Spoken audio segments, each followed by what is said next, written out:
Bem-vindos a mais uma videoaula no Centro Universitário Univangélica de Anápolis, realizado pelos cursos de bacharelados em computação. Sou Eduardo Dias, integrante da equipe de banco de dados da Fábrica de Tecnologias Turing, e o tema deste vídeo é modelagem de dados. Iremos aprender o que é modelagem de dados e qual a sua importância, aprendendo a fazer um diagrama de entidade de relacionamentos, conhecendo todos os seus componentes, e na próxima aula você vai aprender como criar o banco de dados. A primeira coisa a ser feita antes de escrever os códigos é modelar o banco. A modelagem de dados seria uma forma de organização e compreensão do banco de dados antes de ser programado. Existem vários tipos de modelos de dados. Nesta aula, iremos trabalhar com o relacional. Componentes dos bancos de dados. Os bancos de dados são compostos por tabelas, linhas, colunas, relacionamentos e chaves. As tabelas são os lugares onde ficam armazenados os dados. Pode existir mais de uma tabela. As linhas, elas também são chamadas de tuplas ou registros, é onde representa os dados de cada entidade. As colunas é onde fica armazenado o tipo de dado específico. Relacionamentos é a relação entre tabelas, que são conectadas por chaves. E as chaves têm três tipos: a chave primária, que é a primary key, a chave estrangeira, a foreign key, e a chave composta. A chave primária é uma coluna que identifica uma linha de forma única, e a chave estrangeira é uma coluna que define como a tabela se relaciona com a outra, ou seja, uma coluna que vai estar ligada geralmente a uma chave primária de outra tabela. E a chave composta corresponde à combinação de duas ou mais chaves, e pode ser necessária para eliminar a ambiguidade, formando um identificador único.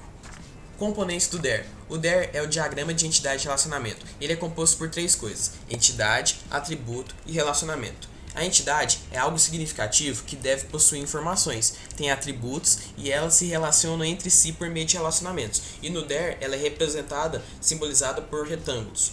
Por exemplo, um exemplo de entidade pode ser um cliente, um funcionário, um produto, depende do banco que você está fazendo.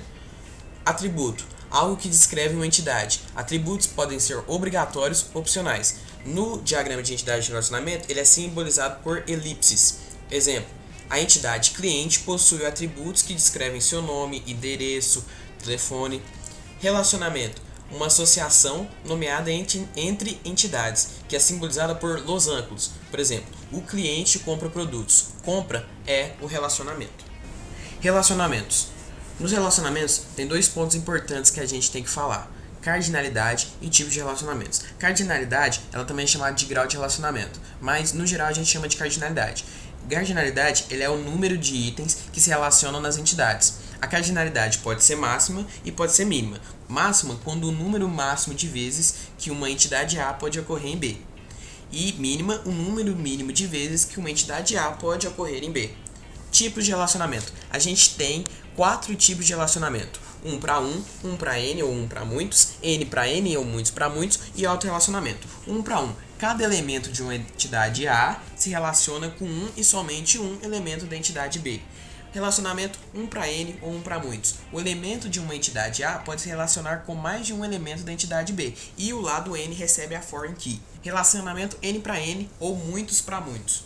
Ocorre quando vários registros de uma tabela são associados a vários registros de outra tabela. Por exemplo, um relacionamento muitos para muitos existe entre carros e cores.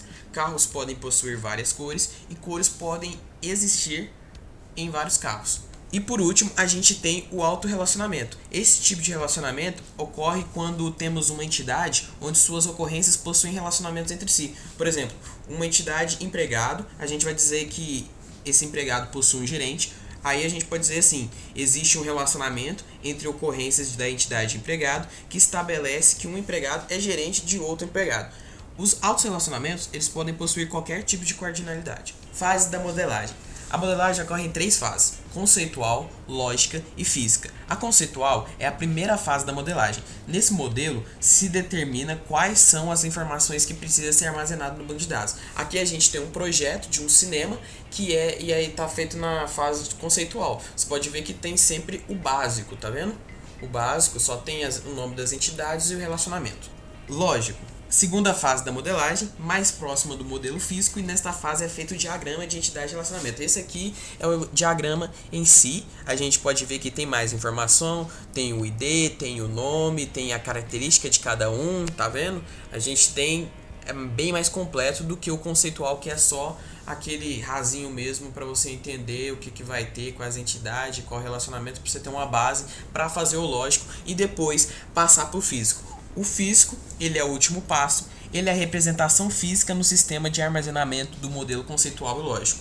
E a sua implementação se dá utilizando a linguagem Postgre, que é a utilizada na fábrica de tecnologias Turing. Com isso, encerramos a videoaula de hoje. Não se esqueça de revisar tudo que foi passado até o momento e não perca a próxima videoaula, que será sobre criação do banco de dados. Agradeço pela sua atenção e nos vemos na próxima videoaula. Até mais!